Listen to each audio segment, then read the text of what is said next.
Mr. Ivan Maria Kendi, ay pumapasok sa isa sa pinakamahalagang multo ng inyong buhay. Ang buhay may asawa at pagtataguyod ng Kristiyanong pamilya. So ngayon po sa PSO ay after ng pandemya ay kakaunti yung mga nagpapakasal. Yun ay ayon sa statistic numbers.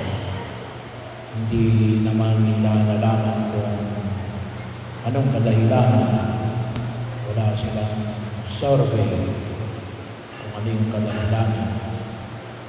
Pero isa siguro yan ay sabi nga natin, ang panahon na pandemya ay ang binigyan ng pansin yung mga tinatawag nating mga basic necessity. At sana makita natin yung pinaka-basic ng buhay may asawa.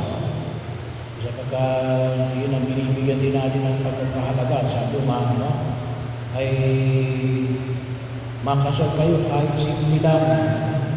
Alam nyo, ito yung unang kasala ata na simple, na hindi mas wedding. So bahagi yun na makita natin. Sabi ng iba, kaya ayaw nila magpakasal kasi mahal daw. Nakita ko talaga yung post kanina ng isa na gumastos daw sila ng 380,000 sa isang kasal na gawa na kalimutan naman kaya kung lumalaki yung kasal ay gawa ng gawa na handa ng decoration. Hindi ko lang alam kasi nakalagay dun sa decoration nila yung 200,000. Napakalagay naman natin decoration yung 200,000. Ang pagkain ang nakalagay doon ay 100. And then yung 80 nakalimutan sa So, bahagi yun na kung saan ay nakita natin na sabi ko nga wala ako ng pandemya, in-offer ko nga na libre ang kasal. Sasama ko lang sa ordinary mass. Yung ordinary mass natin, yung araw-araw na misa, sasama lang doon. Libre na yung kasal. Ayusin na yung papeles. Iayos lang yung requirements. Kasi may mga requirements sa hinihingi ang gobyerno at ang simbahan. So, gusto natin ma-fulfill pareho yung requirements na yun. Kasi yung kasal sa simbahan ay automatically kasal sa gobyerno.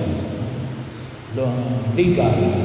Pero yung kasal sa gobyerno, hindi yun automatically kasal sa simbahan.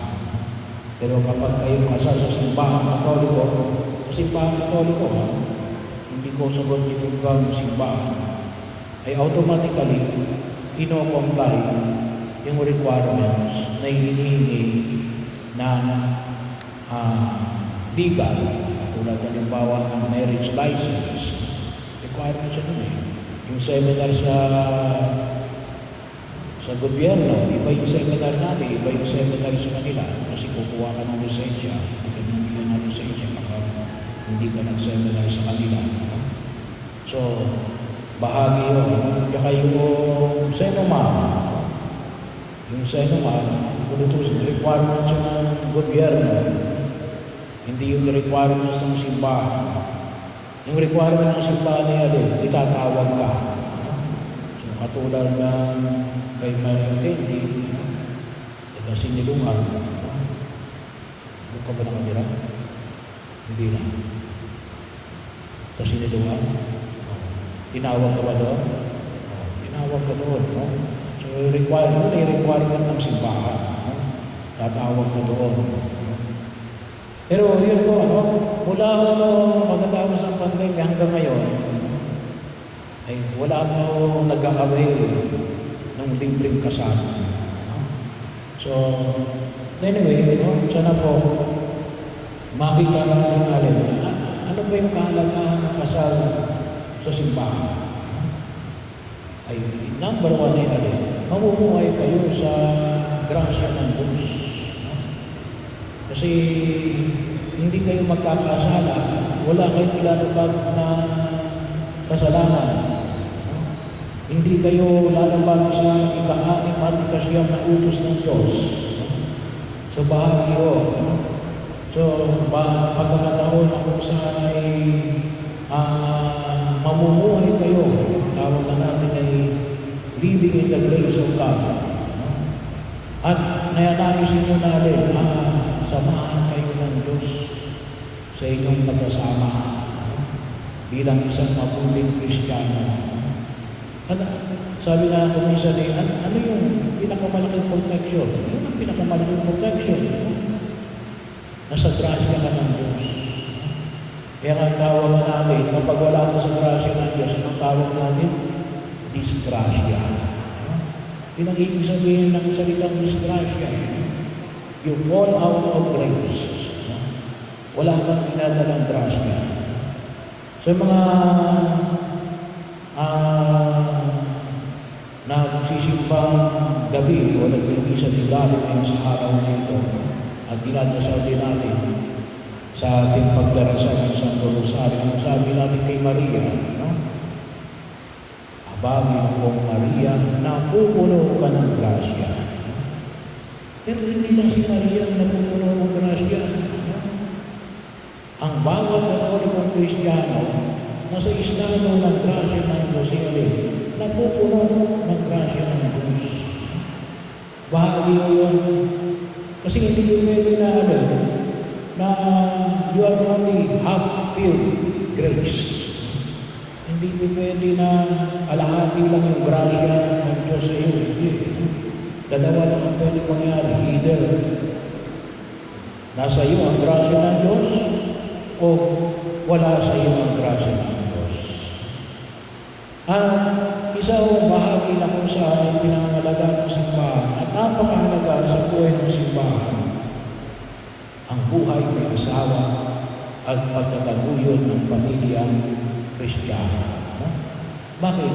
Anong tawag nga ng simbahan doon? The domestic church. Ang simbahan sa bawat tahanan. So bahagi ho, pinananahanan ng Diyos ang bawat pamilya. Sabi doon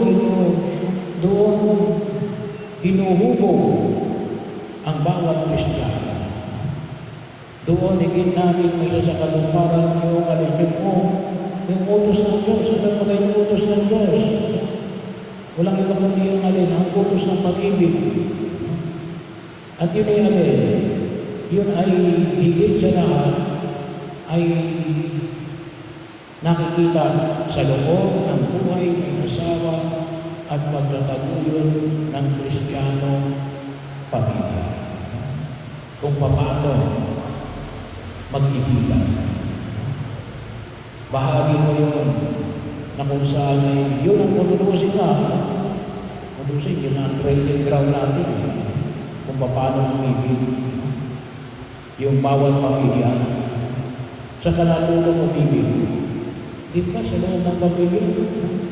At sino yung magtuturo sa iyo? Yung nanay mo at yung tatay mo.